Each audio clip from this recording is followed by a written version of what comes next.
अहि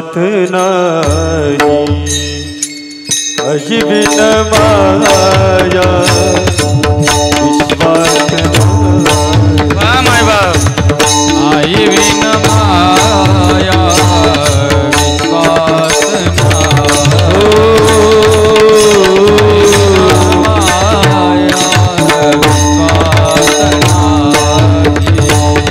अहि बिन माया विश्वास अहि बिन माया माया विश्वास आई बिन माया विश्वास आई बिन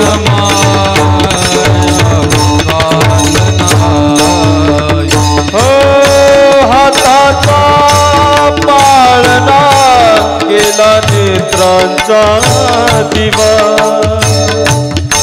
हाताचा पाळणा केला नेत्रांचा दिवा हे गोचितती तानुजाया शिवा गोड गाहुनी अंगाई आई गोड गाहुनी अंगाई बाळा धोका दे आई बिन माया विश्वास नाही आई बिन माया विश्वास आई गो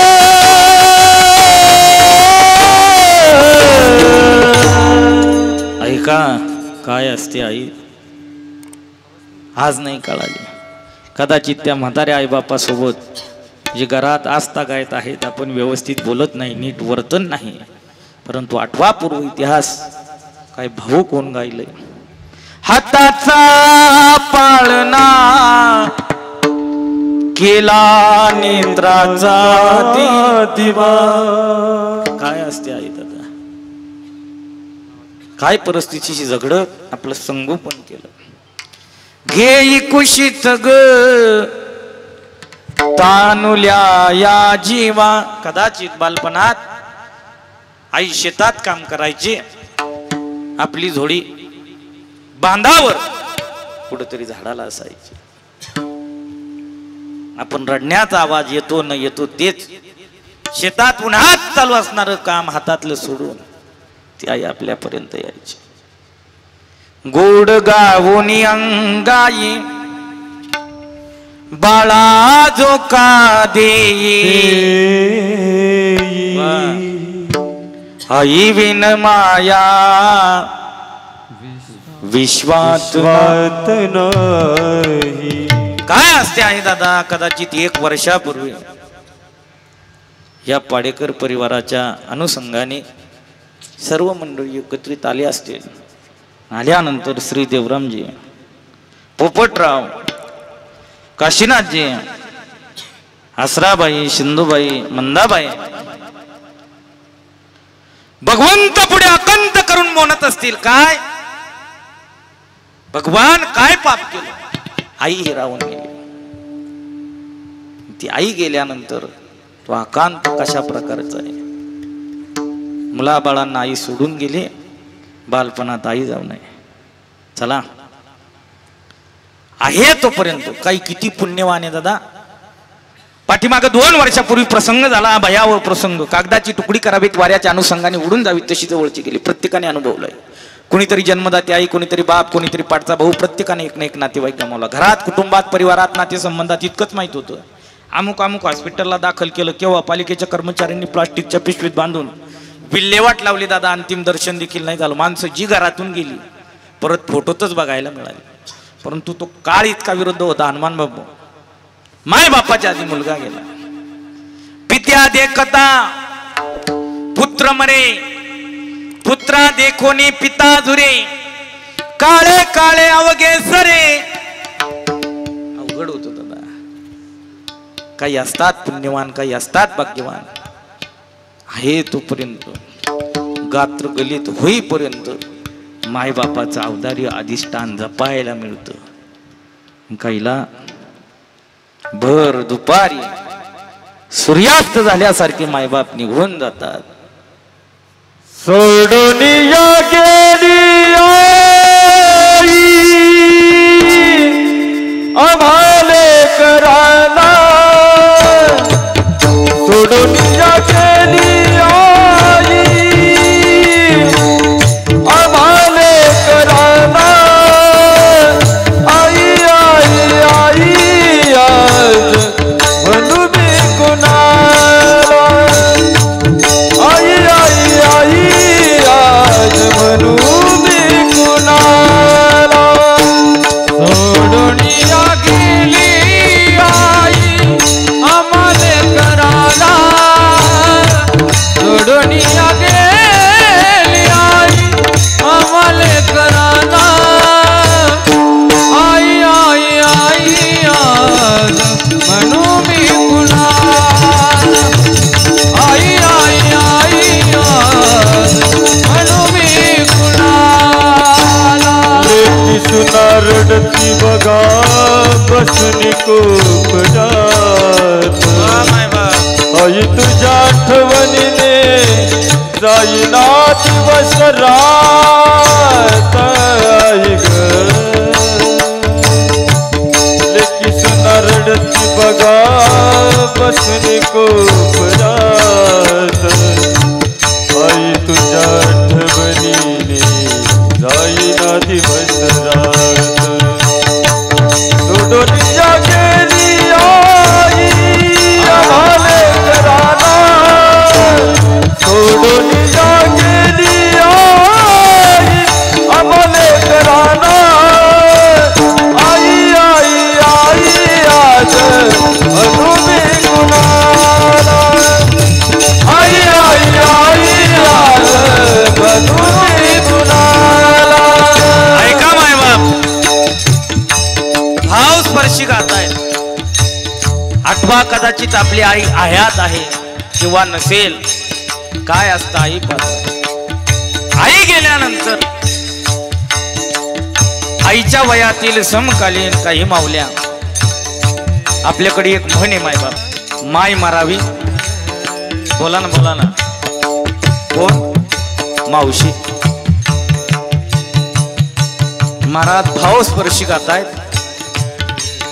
आई सोडून गेल्यानंतर ऐका, कदाचित भाऊ गेला, भाऊ गेल्यानंतर मावस भाऊ ये, चुलत भाऊ ये, गुरु भाऊ ये, शरीर संबंधाचे अनंत नाते.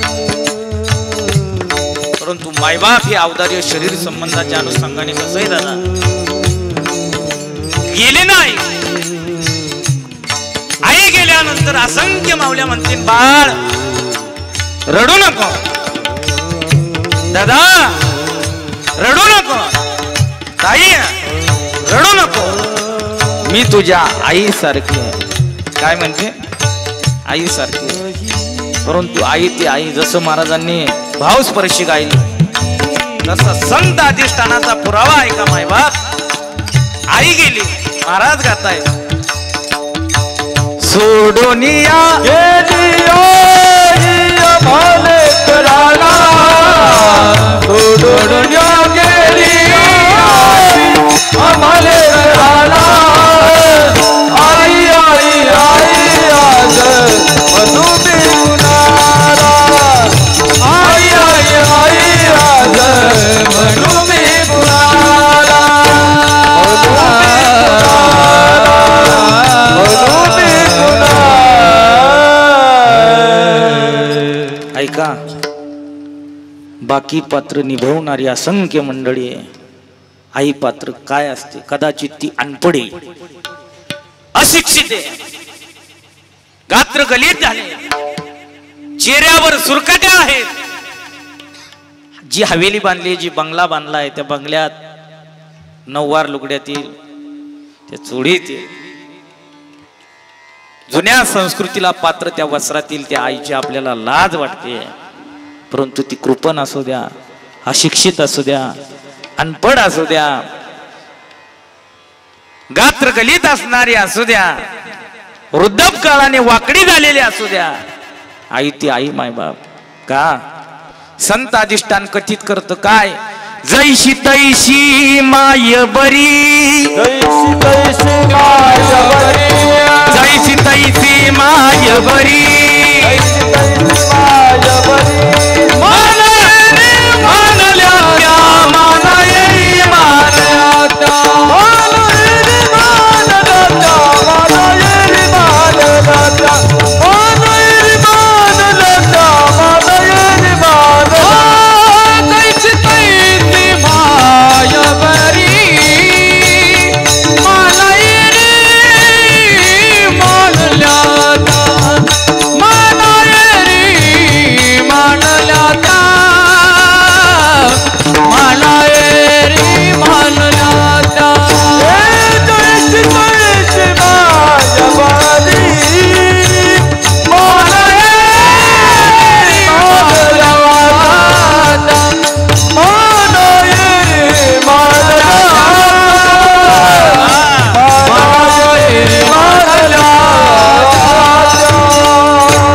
आहे तोपर्यंत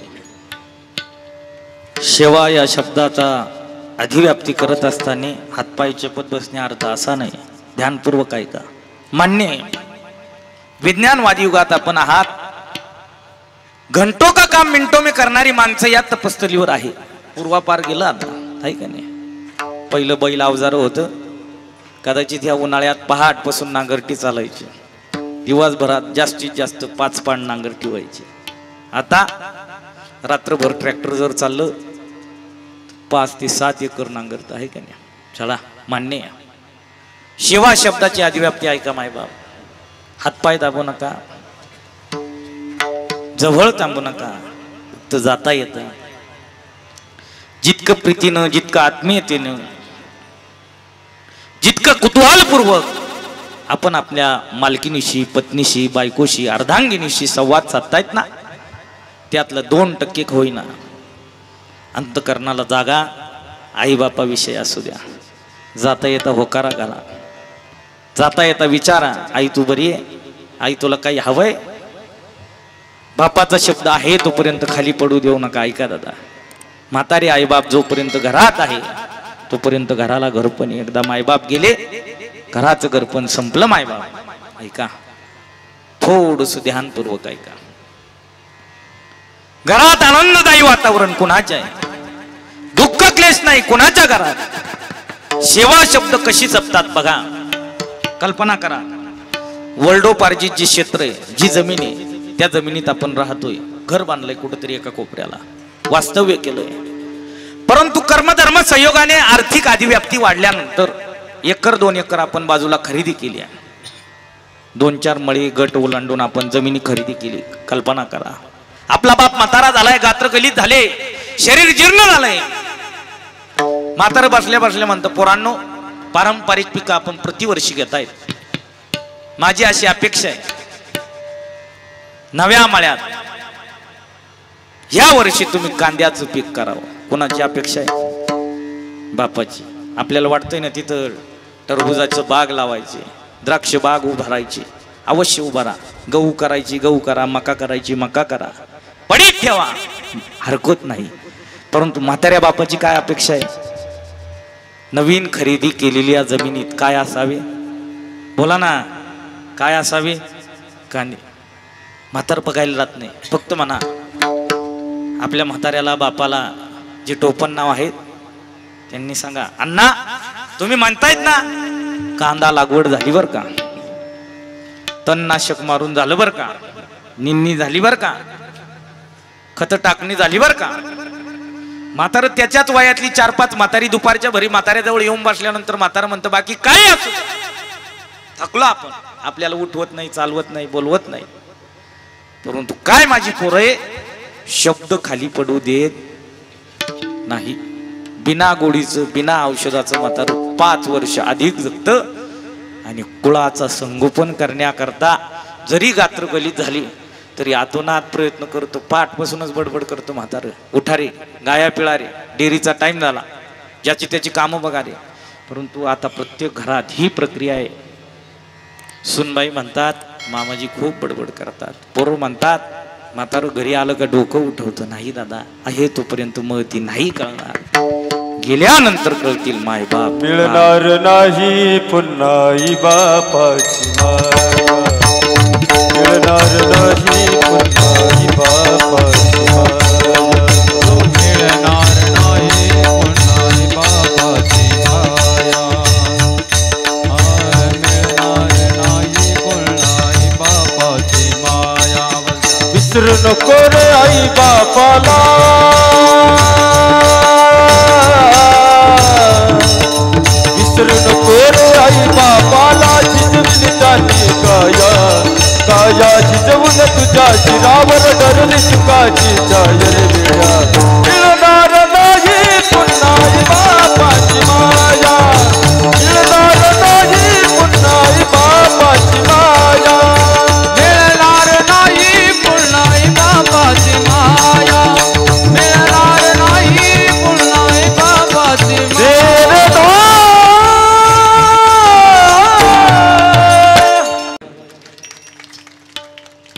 ती पाठीमागं एक ग्रामपंचायत गाडली होती मायबाप आपल्याला भूमिकेत जास्त गुंतायचं नाही अभंगाकडे वाटचाल करायची ती बीड जिल्ह्यातील गाव कोणतं गाव हां ती ज्यांची भाषणं प्रत्येक जणाने ऐकली आम्ही देखील प्रवासात ऐकत असतो अण्णा काय नाव त्यांचं भास्करराव पेरे पाटील वा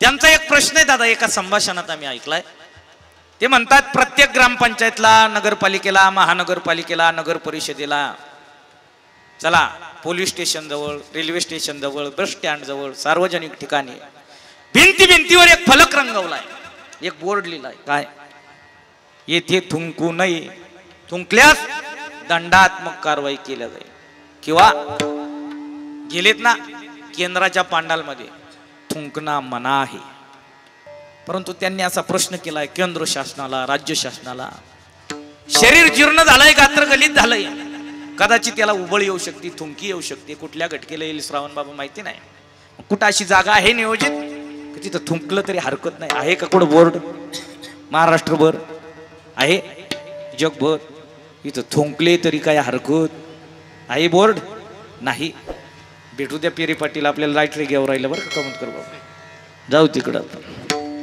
बापू तुमच्या प्रभागात आल्यानंतर जाऊ त्यांना भेटू ते आता बॅनर विचारताय आता नगरपालिकेला महानगरपालिकेला नगर परिषदेला ग्रामपंचायतला प्रश्न विचारताय माझ्या तुकोबरायांनी पंचम वेदात गाथा संहितेत आधीच बॅनर घातले देव दुर्लभ अशा देहात आलाय कर्म कळत नाही धर्म कळत नाही वर्म कळत नाही मायबाप कळत नाही ऐका या देहात आल्यानंतर तारुण्य अवस्थेत आल्यानंतर भावकी एकत्र आली गावकी एकत्र आली मित्र परिवार नाते गोती एकत्रित आले बोला बरं पटकन दोनाचे किती केले चाराचे किती झालेत वेल मांडवाला गेला आणि जिच्या विस्ताराने खटाटोप वाढला त्या पत्नीला आपण आपलं मन अर्पण केलं थोडं खालच्या भाषेत येऊन बोलू तिची दास झालो आपण कोणाचे कबीर महाराजांचं एक प्रमाण आहे आई बापाला मान नाही त्यांच्याशी नीट बोलणं नाही विचारात देखील नाही बेईमानपणाने कसा वागतो आई रे बेमान दुनिया आई रे बेमान दुनिया आई रे बेमान दुनिया आई रे बेमान दुनिया बेमान दुनिया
कबीर महाराजांचा पुरावा झाला बरं भजनी मंडळ. माऊलीची ओवी ऐका. माऊली म्हणतायत आई वडिला सोबत नीट बोलत नाही. पुरावा ऐका. तरी घरी माता पितरा धड बोलेची नाही. संसारा येर विश्व भरे आदरा मूर्ख जायचा. बाहेर जग जिंकलं, आई वडिला सोबत बोलत नाही. चला बायकोचा दात झालाय, कर्म धर्म वर्म कळत नाही. इतका बिघडलेला डोक्याचा आहे. कदाचित भिकारी जर दारापुढे आला ना त्याला भिक्षाटन तर करत नाही. अभद्र वाईट बोलतो. नीती धर्म या देहात राहिले नाही. बायकोचं दास्यत्व आई वडिला सोबत बोलणं नाही. बैमानपणा जीवन जगतोय. ते पेरे पाटलाला आता प्रश्न आहे, परंतु गाथा सहितले बॅनर ऐका. गाथा सहितेतला ऐका प्रमाण तो कोबरायचं. बायकोचा दास, पितर नाम आई वडील उदास, नीट बोलणं नाही. असा चांडाळ नास्तिक अपवित्र मनुष्य जर दिसला त्याच्यावर तोंडावर थुंकली तरी हरकत नाही. शास्त्र संत अधिष्ठान कथित करते काय? बाईलेचा दास पितरासी उदास. बाईलेचा दास पितरासी उदास. बाईलेचा दास पितरासी उदास. बाईलेचा दास पितरासी उदास. भिक भिकाऱ्यास न ये दारा. भिका भिकाऱ्यास न ये दारा. ये दारा. भिका भिकाऱ्यास न ये दारा. भिका भिकाऱ्यास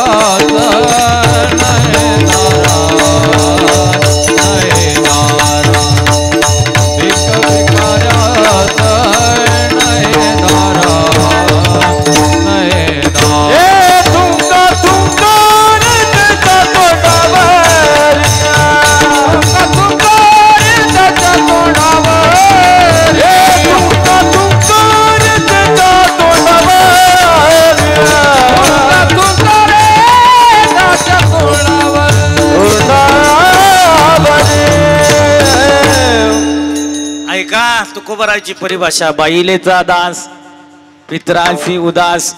भिक भिकाऱ्यास नाही दारा. थुंका थुंकारे त्याच्या तोंडावरी. नका दादा,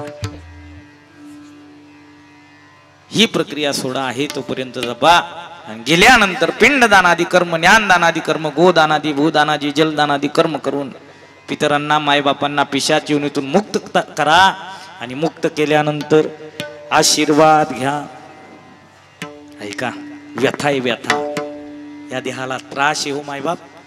ऐका, थोडी अभंगाची भूमिका ऐका. 15-20 मिनिटात आटोपतो. ध्यानपूर्वक ऐका.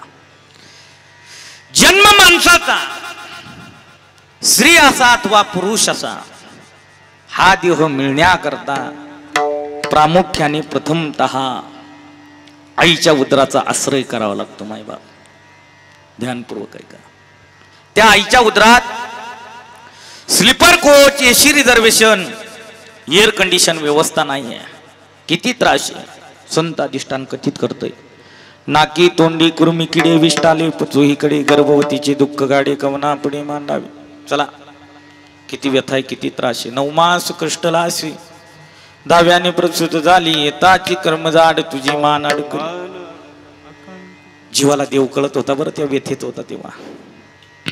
प्रत्येक जीव ऐकतोय तो, बोलतोय तो, गातोय तो, वाजवतोय तो. आईच्या उदरातील व्यथेत होता ना. भगवंताला विनंती करत होता, प्रभू एक वेळ करिया दुखावे कळे. एक वेळ करिया दुखावे कळे. एक वेळ करिया दुखावे कळे. एक वेळ करिया दुखावे कळे. एक वेळ करिया दुखावे कळे. एक वेळ करिया दुखावे कळे. एक वेळ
झालं. एक वेळ करी भगवान या व्यथेतून सोडव, दुःखातून सोडव, या दुःखा वेगळी दुरितांचे जाळे भगवून वचन दिलं. आठवीन पाय हा माझा नवस. ज्या जीवाने वचन दिलं त्याला भगवंताने आईच्या उदरातील व्यथेतून सोडवलं.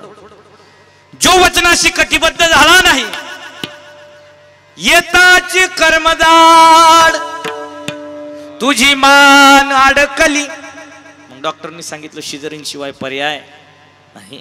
चला, आईच्या उदरात व्यथा आहे, बालपणात व्यथा आहे. जन्म झाल्याबरोबर मायबाप विशिष्ट कालावधी जाईपर्यंत बोलता येत नाही, वाचा नाही. का घडतंय तुमच्याकडे वयस्कर मंडळी? बाळ जन्माला आलं लगी बोलायला लागलं. बारशाला त्याच्या आजी आजोबा भेटीला येईपर्यंत तरी सगळ्याला ओळखायला लागलं. घडतं का महिला मंडळ? नाही. विशिष्ट समय जाईपर्यंत त्याला बोलता येत नाही. मग भूक लागली तरी रडणारे, काही शारीरिक व्याधी असली तरी रडणारे. जन्मदात्या आईला देखील बाळाची व्यथा कळत नाही. ती बारकाली बाजूला कर बरं, शांत बसवा थोड्या. ऐका, भूक लागली म्हणून रडतंय बाळ. आईला वाटतंय याचं पोट दुखत असावं. डॉक्टरनी जी औषधी दिली 2 थेंब औषधी पाजते, खरंच पोट दुखतंय म्हणून रडतंय. त्यावेळेस आईला वाटतं बऱ्याच वेळचं स्तनपान केलं नाही, याला आता दूध पाजलं, बघितलं दूध पाजलं पाहिजे. का घडतंय असं? महाराज वाचा नाही त्या कारणाने. शुदाला गलिया औषध पाजती, उदर दुखता देती स्तन बळी. का वाचा नये परेरणे आतांडोनी जननी तो स्तनी लावी बळे. त्रास आईच्या उदरात त्रास, बालपणात त्रास, गेलो बालपण. व्यथा आहे ती. काय व्यथा आहे? ऐका, बालपणीची व्यथा काय सांगू तुझा आता. विष्टा मूत्र हातेची वडिता भरे सर्वांग समजेना. वेळ कमी ना, गेलं बालपण, तारुण्य सुरू झालं. आईशा परी बालपण खेळता वय गेले निघून, जननी म्हणे वाढवे नंदन आयुष्य गेले कळेना. तारुण्य अवस्था सुरू झाली मायबाप. तारुण्यात देखील भयंकर त्राशे. काय त्राशे?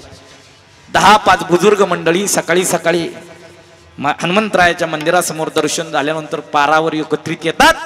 त्यांची सहज चर्चा ऐकावी. अण्णा, 4 पिढ्यापासून या घराचे आमचे संबंध आहे. असं कुळे इतकं मितभाषी आहे. कधी कोणाला अर्वाच्य शब्द नाही, कधी कोणाशी भांडण तंटा नाही. शांतता प्रिय घर. ह्या कुळात हे कसं जन्माला आलं हो? लहान पाहत नाही, मोठं पाहत नाही, कोणाशी भांडणं करतं, काही उद्योग करतं. ज्या मायबापाच्या उदरी हे जन्माला आलं त्यांच्या 4 पिढ्या कधी कोर्ट कचेरी बघितली नाही. पण याच्यामुळं कुठं जावं लागलं? जाऊ नये, तिकडे जावं लागलं. का घडतं माहितीये? तारुण्यात या देहाला विकार त्रास देतात. तरुणांनो ऐका, आपण मोकार झालोय त्याला कारण विकारांनी डोकं वर काढले. ऐका बरं ध्यान देऊन, माझी परिभाषा नाही. महाराज म्हणतायत तारुण्य अवस्थेत माणसाने बोर जपलं पाहिजे मन. संत अधिष्ठान कथित करते तारुण्यात परमार्थ करावा, तारुण्यात कष्ट करावे. परंतु तारुण्यात आपण भरकटलोय याला कारण ती विकार अंतकरणातील डोकं वर काढतायत. कशा पद्धतीने? ऐका, श्वानाची परी. कशाची उपमा दिली? कुत्र्याची. हिंडे दारोदारी पाहे पुरणारी पाप दृष्टी. विटोनी वटोनी बानला मुंडासा मिरवित से मैसा जनामाज. महाराज प्रमाण घालताय. सदा मोस मोसे धुळी दैसा दैसा, सदा मोस मोसे धुळी दैसा दैसा, सदा मोस मोसे धुळी दैसा, दैसा, सदा मोस मोसे धुळी दैसा. तारुण्यात माझे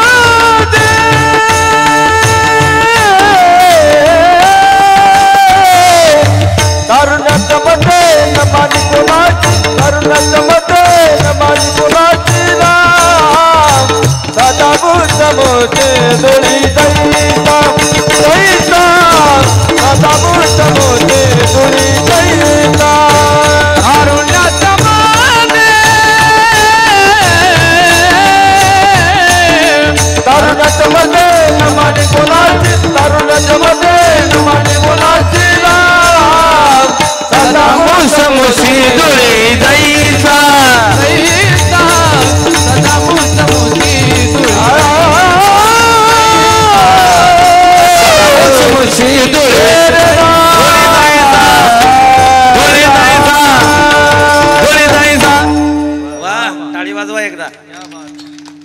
प्रासंगिक प्रमाण आहे का? तारुण्याच्या मध्ये न मानी कोणाशी सदा मुसमुशी धुळी जायचा तारुण्यात त्रास. चला, तारुण्य अवस्थेतील व्यथा म्हातारपणातही व्यथा आहे दादा. तारुण्याचा उतरे भोर म्हातारपण बैसे डोईवर. श्याम केस होती शुभ्र आले वृद्ध पोन बोलती. म्हातारपणात किती त्रास आहे. मायबाप ज्या कुळा करता, कुटुंबा करता, परिवारा करता रात्र पाहिली नाही, दिवस पाहिला नाही, ऊन पाहिला नाही, वारा पाहिला नाही, पाऊस पाहिला नाही, त्या घरातील मंडळी आता गात्रगलित झालेत ना. आपण म्हातारे झालोत ना. इंद्रिय मावळले आला बागुल आजा. आपली सुनबाई आपल्या समोर आपल्या नातवाला खाऊ घालत असताना, भरवत असताना आपण ऐकतोय तरी बोलते, बाळा जेव लवकर. कोपऱ्यात कोण बसलाय? बोला ना, कोण बसलाय?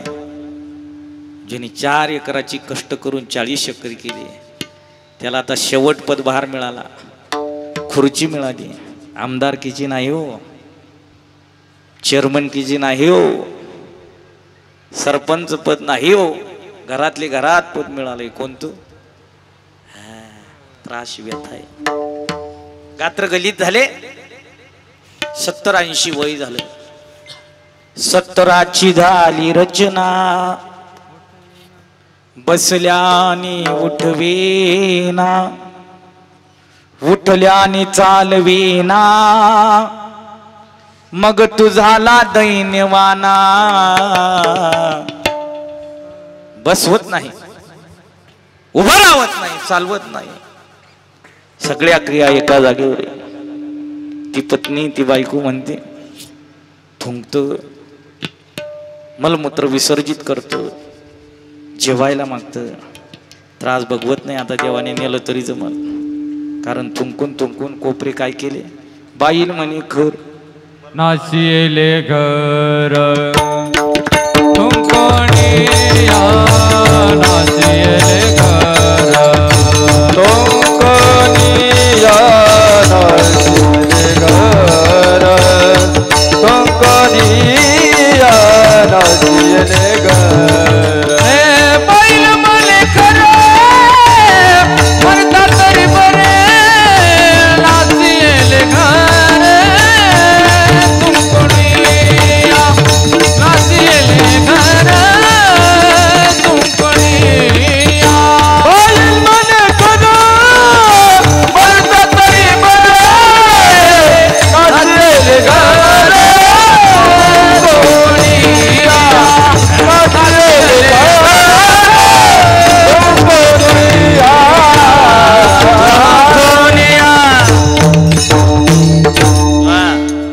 म्हातारपणातील व्यथा आहे. बरं ऐकलं ना तुम्ही का? परत पाहिल्यापासून चालू करू? तुम्ही म्हणाल याला तारखी नसते. तसं काही नाही. रोज डबल कोयता मारून गाडी चालू आहे आमची. ऊस आहे ना तुमच्याकडे? ऐका ध्यानपूर्वक. आईच्या उदरात त्रास, बालपणात त्रास, तारुण्यात त्रास, म्हातारपणात त्रास. घरातली वाट बघतील आपण मरणाची. नवल नाही दादा. महाराज म्हणले शेजारच्या आपला काही संबंध आहे बापू, तो शेजारचा आपल्या मरणाची वाट बघतोय हो. महाराजांची ऐका दिव्य अक्षर. शेजारी ही म्हणती मरे ना का मेला. शेजारी ही म्हणती मरे ना का मेला. फलटाळा नेला येणे आम्हा.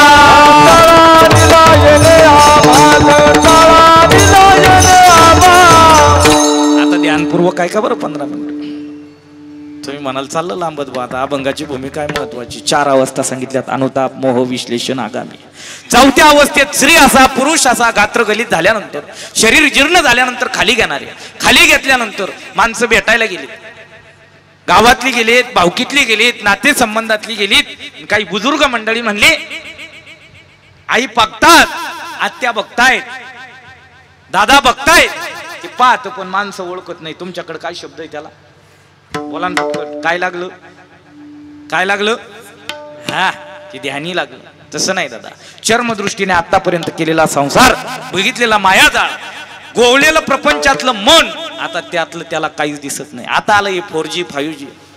आमच्या यमदूताकडे पूर्वापार आहे दादा. ही अँड्रॉइड पाना मग तो यमराजा क्लिप दाखवतो. यमाचं स्वरूप जीवाला मरणाच्या वेळेस दिसतो. बरीच माणसं मरणाच्या वेळेस घाबरी होतात. पाच युक्ती बोलतात. ते 2 आले, 4 आले, धावा, पळा, वाचवा, आम्हाला बांधतायत, ओढतायत, मारतायत. तसं जवळ जर पाहिलं तर काय असतं का? असतं का? करतात की नाही? बडबड करतात. याला कारण यमराजा दर्शन देतो. परंतु तो यम दर्शन केव्हा देणारे मायबाप? नाथबाबा म्हणले वेळ भरल्यानंतर काय होईल? उशाला बसणारा काळ. पापावूच्या पैदलाचे काळ, पापावूच्या पैदलाचे काळ, पापावूच्या पैदलाचे काळ, पापावूच्या पैदलाचे काळ.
काळ दर्शन देणारे तो काळ दर्शन देण्याकरता कुठला दूरचा प्रवास करून नाही येणार.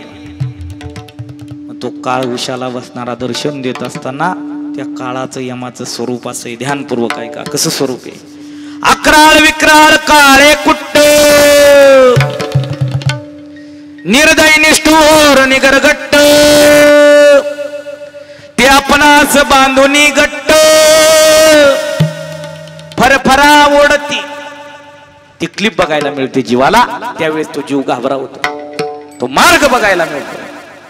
बिकट मार्गी काटे कुठे, ठाई ठाई खड्डे मोठे, दंशती विंचू सर्व कोठे, उर्द मार्ग ओढती, हिंस्र पशु लचके तोडीती, क्रूर गिधाड बोचुनी खाती, रक्त बंबाळा इशारीती, दया कवनाशी येईना.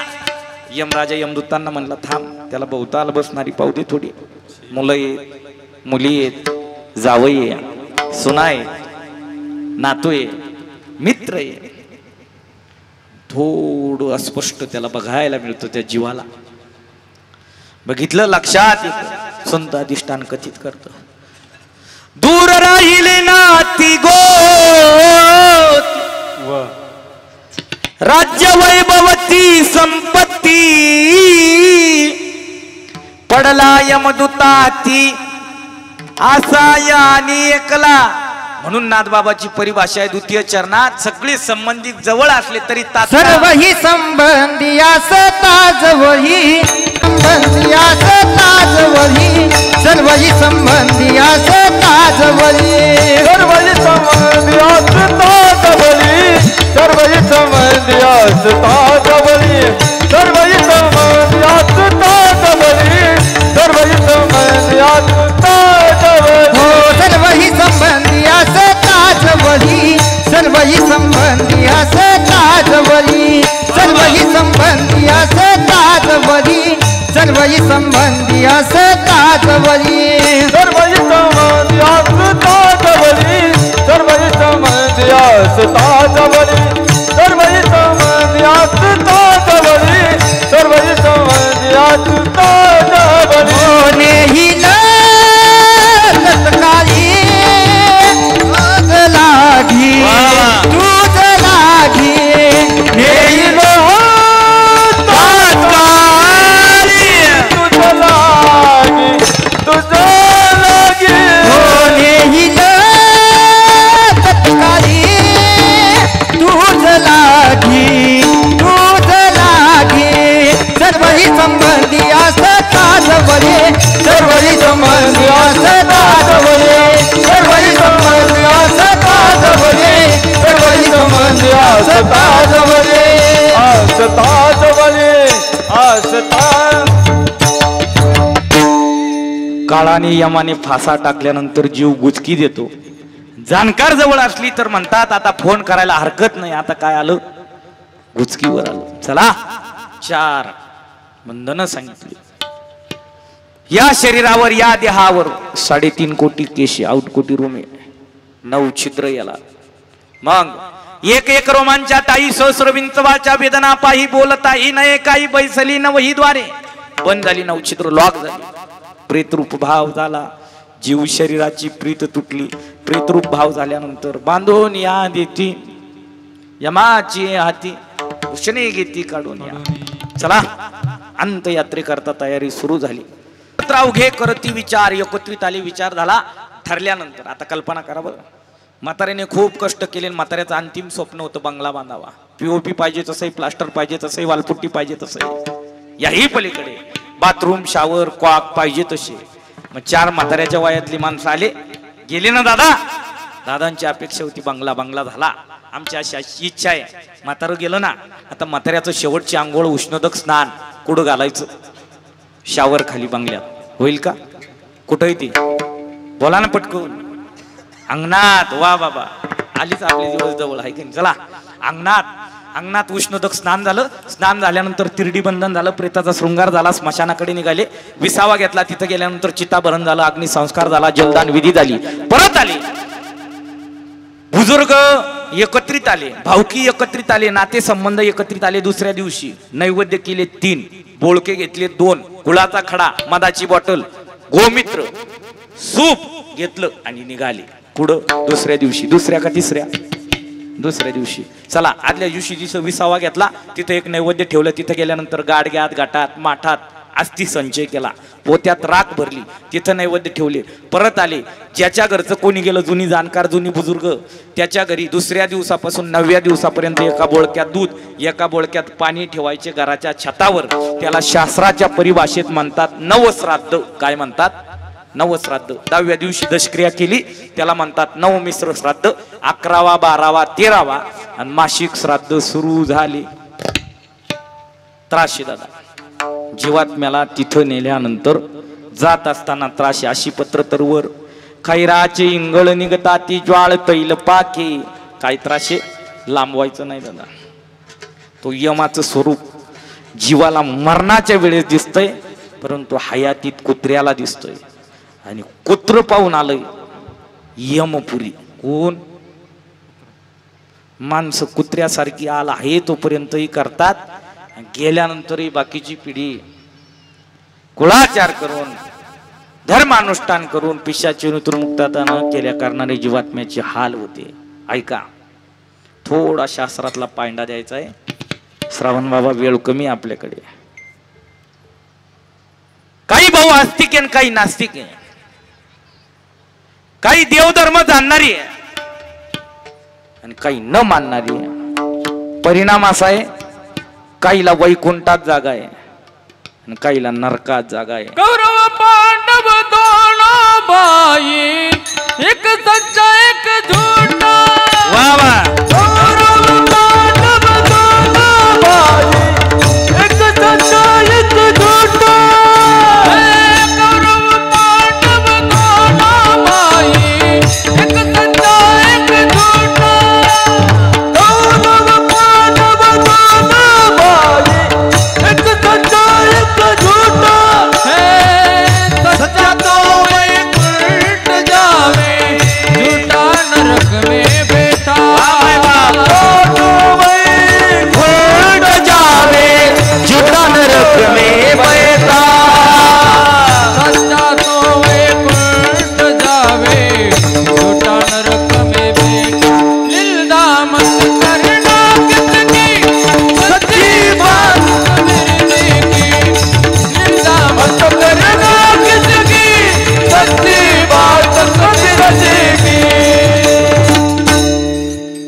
गायलं माय बाप कर्माचं फळ बाबा. आता कमोदकरांना लांबवायला टाइम.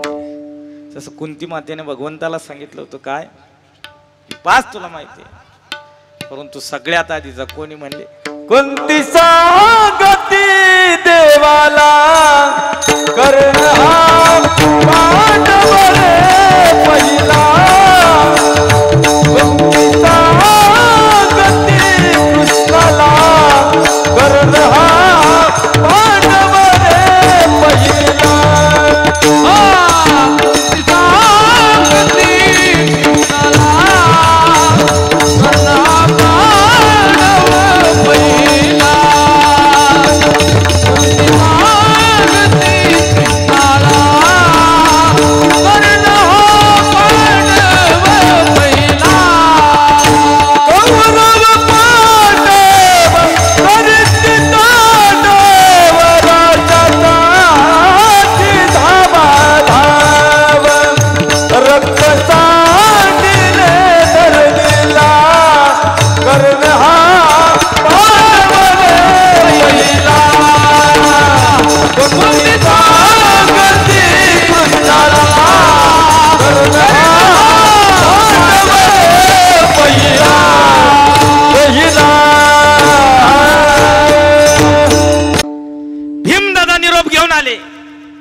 भगवान निज धामाला गेले.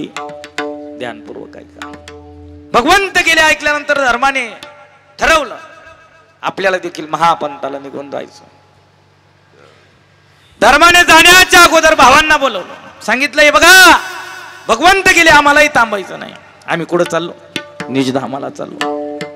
भीम म्हणला एकदा एवढा रक्तपात केला, रक्ताचे पाट वाहिले, आता राजगादी भोगायचे दिवस आले. म्हणजे गुवाहाटीला का पळून जाईना का होईना, गुवाहाटीनं आलो काय मिळालं गुवाहाटीहून आल्यावर. आता ही गादी सांभाळायची तर तुम्ही म्हणतात कुठं चला, नाही जमायचं, तुम्हाला जायचं तर जा, आम्ही येणार नाही. धर्मराजा म्हणले तुमची तुमची इच्छा, परंतु धर्मराजाचं जे कुत्र होतं ना, ध्यानपूर्वक काय का बरं का, कुत्र निघालं सोबत कुठं धर्माबरोबर निज धामाला. भाऊ एकत्रित आले. भाऊ म्हणले सगळे आपल्यावर थुंकतील रे. भावाबरोबर भाऊ नाही गेले. कोण गेलं बोला ना, कोण गेलं कुत्र. धर्माने आदल्या दिवशी विचार केला होता सोमनाथ बाबा आपल्या पुण्यावर यांना घेऊन जायचं, पण दुसऱ्या दिवशी विनंतीला आले. आधी नाही म्हणले होते ना, आता तुमच्या तुमच्या पुण्याच्या बळावर 4 भाऊ, 5वे धर्मराज आणि पत्नी द्रौपदी निघाले. आता ज्याच्या त्याच्या पुण्यावर चालता चालता निज धामात महापंथाला चालता चालता एक एक पडायचा. भीम आवाज द्यायचा, दादा नकुल पडला पडू दे, सौंदर्याचा अभिमान होता. दादा सहदेव पडला पडू दे, दादा द्रौपदी पडली पडू दे, तिलाही अभिमान होता, जगाचा मालक माझा भाऊ आहे. दादा अर्जुन पडला पडू दे, त्यालाही धनुर्धारपणाचा अभिमान होता. पुढे चालता चालता पाऊनच्या सुमारास सांगणार पडलं. कोण पडलं सांगणार. दादा मी पडलो, पड पड. सप्त्याच्या पंक्तीत श्राद्धाच्या पंक्तीत किती जेवावं अक्कल नाही तुला, पडला तर पड. चालता चालता यमपुरी लागली. यमराजा समोर आलाय, यथोचित सन्मान केली, विनंती केली, धर्मा आपले पवित्र पाय यमपुरीला लावा. सन्मान झाला, आदर आतिथ्य झालं. यमपुरी बघण्याकरता धर्मराजा निघाले, सोबत कुत्रे. पाहता पाहता पाहता 28 प्रकारचे नरक अशा खोल्या खोल्या केलेल्या होत्या. आता नका विश्वास ठेवू, गेल्यावर कळलं. जायचंय प्रत्येकाला. काही ठिकाणी मारझोडीचा कार्यक्रम चालू होता, काही ठिकाणी किंचाळण्याचा आवाज येत होता, परंतु एक रूम बंद होती. जीव पूर्णपणे नग्न उघडा केलेला होता. श्रावण बाबा तापलेली लाल बुंद सळई पाठीवर दिलेली होती, आणि पाठीवर दिलेली सळई किंचाळत होता तो. धर्म खिडकीतून डोकलेन धर्माच्या अंगाला वारा स्पर्श करून आतमध्ये गेला. क्षणार्धात तापलेली सळई शांत झाली. जो जीव त्रास भोगत होता ना, तो म्हणला कोणाची तरी पवित्र पाय यमपुरीला लागली, त्याचं स्वागत यमपुरी. चला पुढे चालता चालता कुंभपाक नावाच्या नरकापर्यंत गेले. आता महाराजांनी प्रमाण गायलो. कौरव आणि पांडव भाऊ होते. काहीला वैकुंठात जागा, काही नरकात जाऊन पडले जे लबाड होते, नास्तिक होते, ते त्या कुंभपाकात त्या गांधारीच्या उदरी जन्माला आलेल्या शतमूर्खापैकी एक होता. कारण गांधारीचे उदरी शतमूर्ख गांधारीचे उदरी, शतमूर्ख गांधारीचे उदरी, शतमूर्ख गांधारीचे उदरी.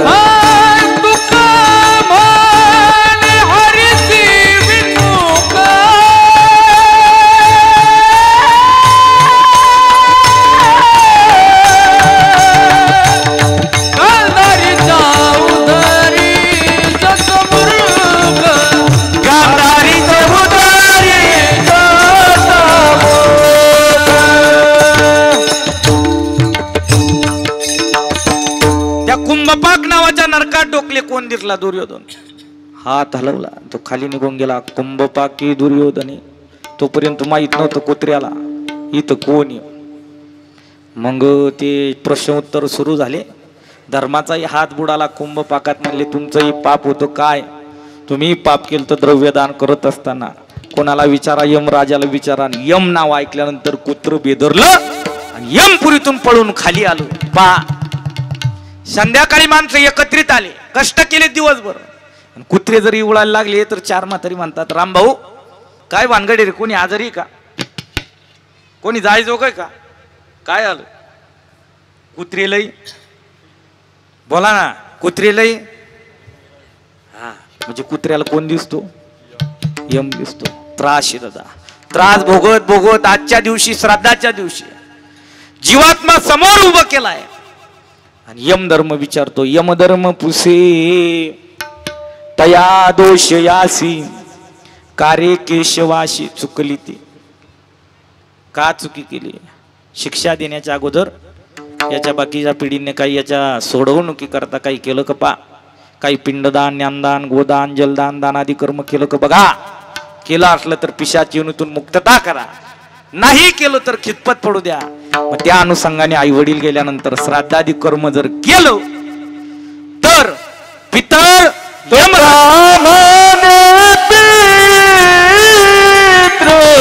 आशीर्वाद दे,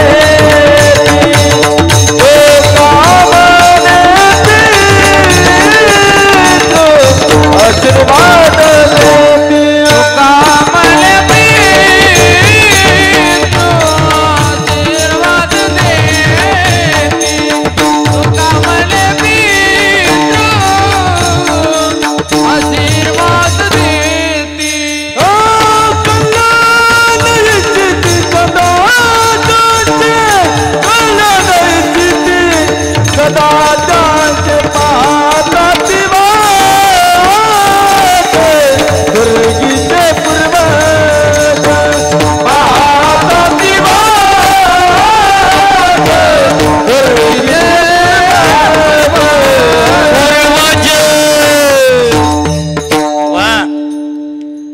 कर्म जर केलं तर पितरांची पिशाची योनीतून मुक्तता केल्यानंतर महाराज गायल्याप्रमाणे तुका म्हणे पितृ आशीर्वाद देती. नंतर झालं 5 मिनिटात. ऐका, तुम्ही म्हणाल लय लांबवलो. आपलं असं आहे, तुम्ही 11ला माझ्या गाड्यात विना दिला. तुम्ही किती प्रयत्न केले तरी 1 वाजेपर्यंत सोमनाथ बाबा सोडणार नाही. पुढे हिशोबाला बरं राहत. अलीकडं नाही, पलीकडं नाही, कभी नाही, आधीकडं नाही. ऐका अरुण भाऊ, आपण दोरीतले माणसं. ऐका, पितृऋण शिल्लक राहिलं, दोषात रूपांतर झालं, ओळखायचे कसे? त्रोटक. ऐका, घरात उपवर मुलं आहेत, मुलीत, लग्नाच्या वयात आलेले मुलं मुलीत, पाहुणे मंडळी येतात, चहा पितात, पोहे खातात, मोबाईल नंबर, व्हॉट्सअप नंबर लिहून देतात, बायोडाटा देतात, सांगतात तुम्हाला कळू, साधा मिस कॉल देखील. आपल्या भाषेत मामा, योग्य वयात मुला मुलीची लग्न न होणे पितृदोषाचं लक्षण. झाले लग्न, कडेला जाईल याची गॅरंटी नाही, गेली कडेला, संतती होईल याची गॅरंटी नाही, झाली संतती चांगलीने गेली याची शाश्वती नाही, वेडी, खुडी, लुडी, मतिमंद, अल्पज्ञ जन्माला येणे पितृदोषाचं लक्षण. चला आणखी ऐका. घरात सगळ्या मार्गाने पैसा येतो. मुलगा सर्व्हिसला आहे, सुनबाई सर्व्हिसला आहे, म्हातारं गप्प बसत नाही, कोणीतरी वाटेकरी बटाईदार वाऊदार पाहून शेतीतून उत्पन्न मिळवतो. सगळ्या मार्गाने घरात पैसा येतो. पैशाला पैसा लागत. महिला मंडळ घरात सतत भांडणं, जावा जावाची भांडणं, भावा भावाची भांडणं, बाप मुलाची भांडणं, लेकी सुनीची भांडणं, सतत प्रश्न उत्तरे, काय करावं कळत नाही. घरात सतत आजारपणे, कोणी कोणी सतत आजारी. आपल्या भाषेत माणसं सहज मित्राला मानतात सगळं चांगलं आहे भाऊ, पण सगळी दवाखान्याची भरती आहे. कशाची भरती आहे? मग अशी वैतागल्यानंतर मग ज्योतिषाकडे जाय, ब्राह्मणाकडे जाय. मग ते सांगतात तुम्हाला पितृदोष आहे, त्रिपिंडी करा, कालसर्प करा, नागबली करा. कुठं जाऊन करतात बोला पटकन? कुठं? मग पितृदोषावर जर इलाज त्र्यंबकला असता तर महाराजांनी प्रमाण घातलं असतं, माझे झाले त्र्यंबक वर्जन. काय प्रमाण आहे? माझे झाले, माझे झाले गयावर, माझे झाले गयावर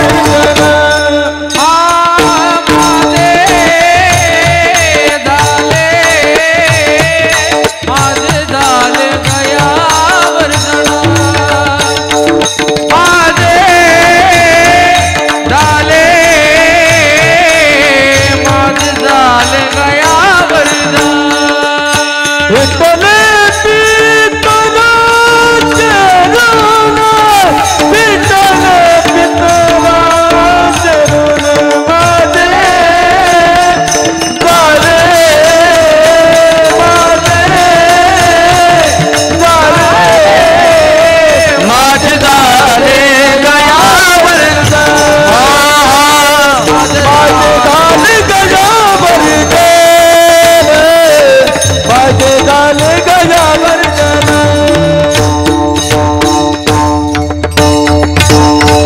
तुकोबरायचा पुरावा माझे झाले गया वर्जन. संत अधिष्ठान कथित करत मरणमुक्ती वाराणसी. पितृऋण गयानाशी, तसं मातृ पितृऋण नाश करण्याकरता आत्मामुक्ती दिन केलाय गंगा भागीरथी पाटील पाडेकर यांच्या प्रित्यर्थ श्री देवराम कारभारी पाटील पाडेकर, पोपटराव कारभारी पाटील पाडेकर, काशीनाथ बाबासाहेब पाटील पाडेकर, सौ आसराबाई तात्याबा पाटील डांगे, मंदार भाऊसाहेब पाटील नवले, शिंदूबाई भाऊसाहेब पाटील चौधरी, समस्त पाडेकर परिवाराने आजीच्या आईच्या ऋणातून ऋणातीत होण्याकरता केलेला आत्मामुक्ती दिन भगवान परमात्म्याला विनंती करायची, प्रभोनाथ विश्वाच्या मालका आजीची पिशाची योनीतून मुक्तता कर. दात ओट न खाता, पितृऋण शिल्लक न राहता पितरांनी आशीर्वचन वर्षाव करावा अशी भगवंत चरणी प्रार्थना करू. साऊंड सिस्टम पासून आमच्या भक्तिमती मातेपर्यंत सर्वांनी मायबाप श्रोतेजनांनी भरभरून साथ केली. त्यामध्ये तबला अलंकार सोमनाथजी बाबा, मृदंग सम्राट मृदंग महामेरू आमचे हनुमान बापू, रामकृष्णजी महाराज कमोदकर, श्रावणजी बाबा बन्नाळे, हरिओम ओम दीनानाथ गुरुकुल वारकरी शिक्षण संस्थेचे समस्त विद्यार्थी, गावकरी मंडळी, साऊंड सिस्टमवाले, दूरवरनं संभाजीनगरच्या पूर्वापार परिसरातून गाजलेलं एक चॅनल यूट्यूब माध्यमातील गजर हरिनामाचा, ह्या चॅनलचे संपादक चालक मालक आमचे उद्धवजी महाराज कवडे उपस्थित राहिले. त्यांचे कोटी ऋण व्यक्त करूया. मायबाप श्रोतेजन 2 मिनिटात सुटका करतो. हात उंच करा. 2 मिनिटात आपण आटपून घेऊ. विठो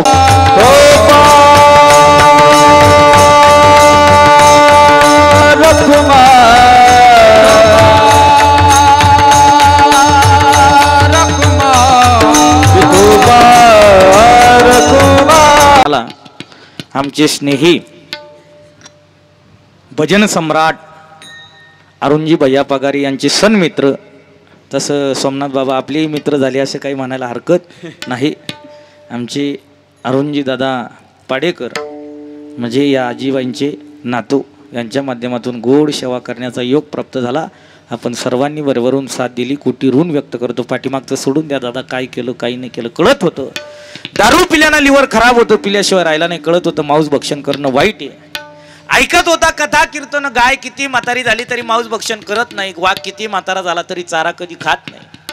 खाण्याचा अधिकार कोणाला, ज्याचा दी आडवाय दात सोळासारखे सरळे त्याने खाल्लं तरी हरकत नाही.